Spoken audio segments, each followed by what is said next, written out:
क्षीर सागर में मंथन चल रहा था। देवों ने वासुकी की पूंछ पकड़ी और असुरों ने उसका सिर। मंदार पर्वत को आगे पीछे खींचकर सागर मंथन शुरू हुआ। मंथन से एक एक करके दिव्य खजाने प्रकट होने लगे। देवी लक्ष्मी प्रकट हुई और विष्णु को वर चुन लिया। कामधेनु, इच्छाएं पूर्ण करने वाली दिव्य गाय, सुरभि के नाम से भी जाना जाता है, एक दिव्य देवी बनी। कश्यप की पत्नी उच्चैश्रवा, 7 सिर वाला दिव्य घोड़ा जिसे असुर बलि ने ले लिया। ऐरावत, इंद्र का राजसी हाथी। कौस्तुभ मणि, विष्णु के हृदय पर विराजमान हुई। पारिजात वृक्ष, इंद्रलोक पहुंचा। अप्सराएं और गंधर्व उत्पन्न हुए। स्वर्ग लोक में स्थित शराब और परमानंद की देवी वरुणी असुरों द्वारा ग्रहण की गई। अब जरा रुकिए और एक महत्वपूर्ण पात्र को जानिए। धन्वंतरी, आयुर्वेद के देवता, सागर मंथन से अमृत का कलश लेकर प्रकट हुए। लेकिन अमृत से पहले एक भयानक संकट आया। सागर से हलाहल विष उभरने लगा। उसका धुआं पूरी सृष्टि को नष्ट कर सकता था। इस विष को केवल महादेव ही रोक सकते हैं।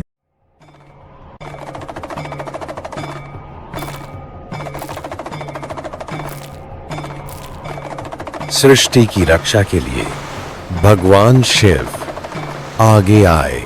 उन्होंने हलाहल विष अपने कंठ में धारण कर लिया।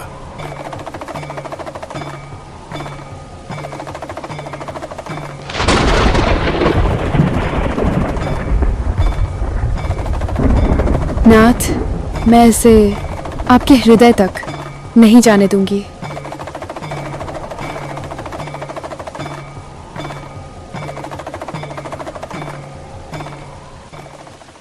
विष से उनका कंठ नीला हो गया और वे कहलाए नीलकंठ।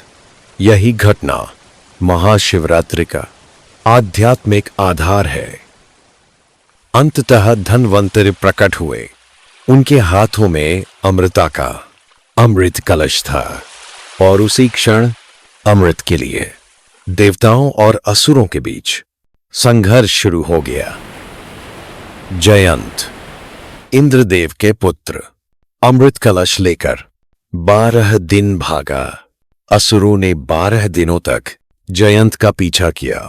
देवताओं का एक दिन मनुष्यों का 1 वर्ष होता है। इसी दौरान अमृत की बूंदें 4 स्थानों पर गिरीं। प्रयागराज, हरिद्वार, नासिक और उज्जैन। यहीं से कुंभ मेले की परंपरा शुरू हुई। तब भगवान विष्णु ने मोहिनी का रूप लिया।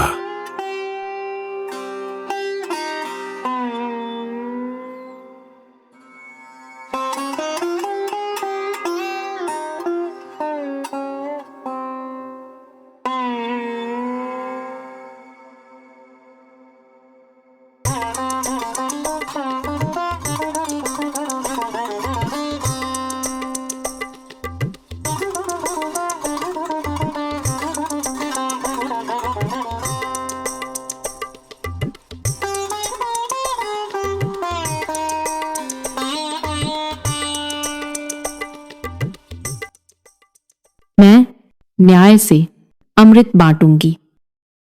देव और आसुर अलग अलग पंक्तियों में बैठाए गए। मोहिनी ने पहले देवों को अमृत पिलाया। स्वरभानु नामक असुर देव बनकर बीच में बैठ गया। यह असुर है। हाँ, ये असुर है। यह असुर है। हाँ, ये असुर है। मोहिनी ने सुदर्शन चक्र से उसका सिर काट दिया।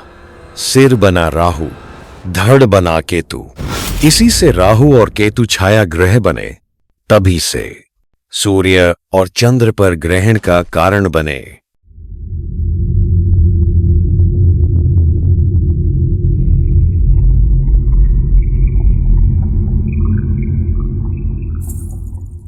मोहिनी ने अमृता का पूरा अमृत देवताओं में वितरित कर दिया। इसके बाद भगवान विष्णु ने अपना वास्तविक रूप धारण किया और अपने लोक लौट गए। जब असुरों को अपने साथ हुए छल का आभास हुआ तो देवों और असुरों के बीच भयंकर युद्ध छिड़ गया। अमृत से पुनर्जीवित होकर देवताओं ने असुरों को पराजित किया। असुर पाताल लोक भेज दिए गए और देवताओं ने स्वर्ग लोक पुनः प्राप्त किया। लेकिन यह संघर्ष अचानक नहीं था। असुरों के गुरु शुक्राचार्य को सागर मंथन से पहले ही अमृता का ज्ञान प्राप्त हो चुका था। भगवान शिव की गहन तपस्या से उन्हें मृत संजीवनी विद्या का वरदान मिला था। ओम नमः शिवाय। ओम नमः शिवाय। वरदान प्राप्त हो तथास्तु। यह विद्या मरे हुए असुरों को फिर से जीवित कर सकती थी।